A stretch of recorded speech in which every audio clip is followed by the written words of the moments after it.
9/11 cost us more money than basically any other crisis, disaster ever, period. Any country, you know, not to mention almost 3,000 lives, you know, 3 buildings, 4 buildings, plus a plane, you know, cost us, you know, a lot of lives, and it costs us a lot of money. I mean, I project, I'm not just really looking, you know, you go out these fact checkers and this and that, but nobody really actually knows how much money is in the treasury right now, and exactly what, you know, money and dollar amount is in, GDP right now, or in stocks right now, because everything's moving so fluently, you know. But I believe that we actually probably spent about $1 trillion itself on 9/11, you know, to create all these security agencies, the creation of all these departments, all these personnel, executive officers, secretaries, you know, all this happened after 9/11, and not to mention the fact that we was at war with 2 countries, you know. I don't know how, you know, war after, which actually said mission accomplished, you know, which really wasn't mission accomplished. We was not at war really with Iraq. We was trying to stop them from being, I guess, at war with, you know, us trying to secure the country, which is crazy anyway. But Afghanistan, you know, war with the Taliban, you know, you add all this up all during that time. Plus the fact that George Bush said, don't be scared of terrorism, you know, I'm gonna protect you. And he was a feisty figure. I like that about George Bush. Barack Obama's not too feisty, but I like that about Bush. He was a feisty character, you know, he will let you know what's up.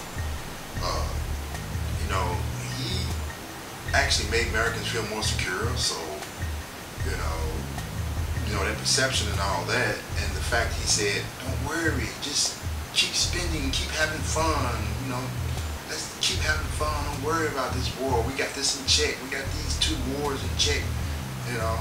So bam, so we kept spending, credit cards, buying more houses, and everything's normal, and wages are steady separating from corporate to entry-level workers.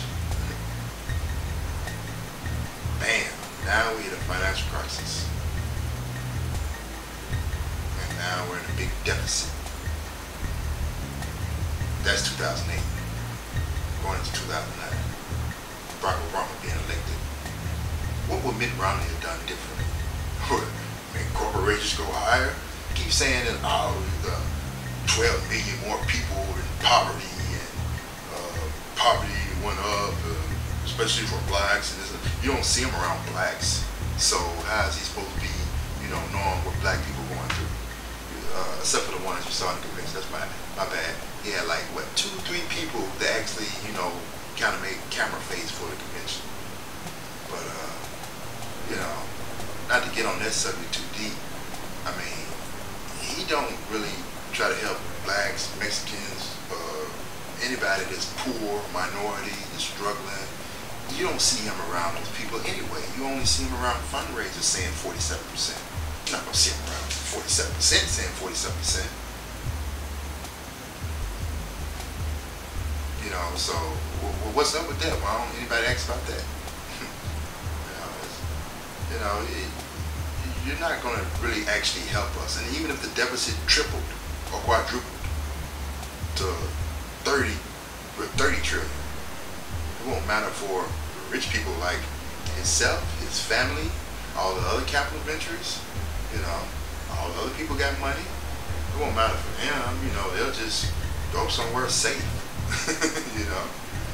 It only matters for the people, the most of the people, 98% of the people that don't make $30,000, $40,000, $50,000 a year. And those people too, they're hurting, you know, they can hurt a lot worse, you know, but the people that's making less, those are the ones, you know.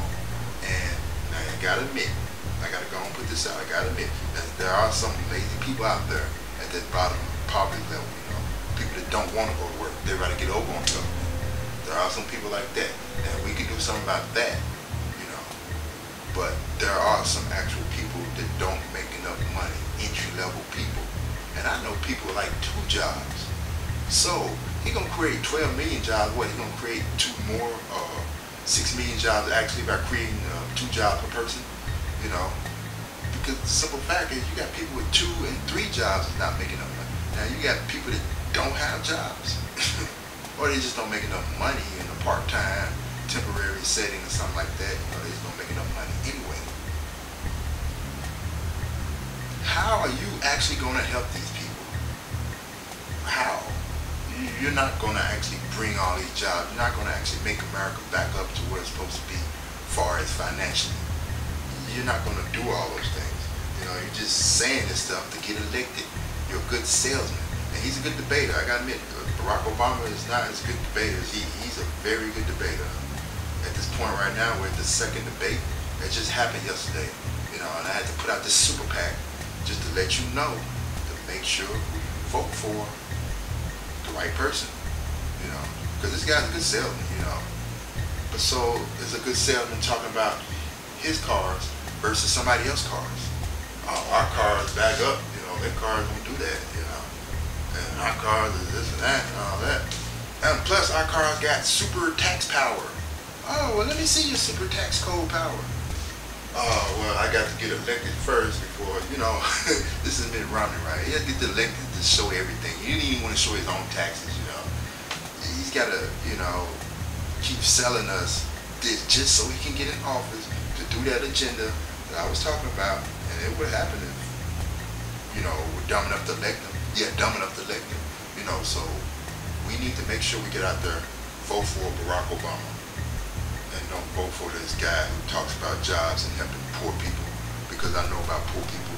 I am not rich. I am not middle class. I make less. I don't really want to describe how less I want to make, you know, or how much money I make. But I'm just letting you know from this perspective, from somebody who actually wants a business and eventually will start a business, you know.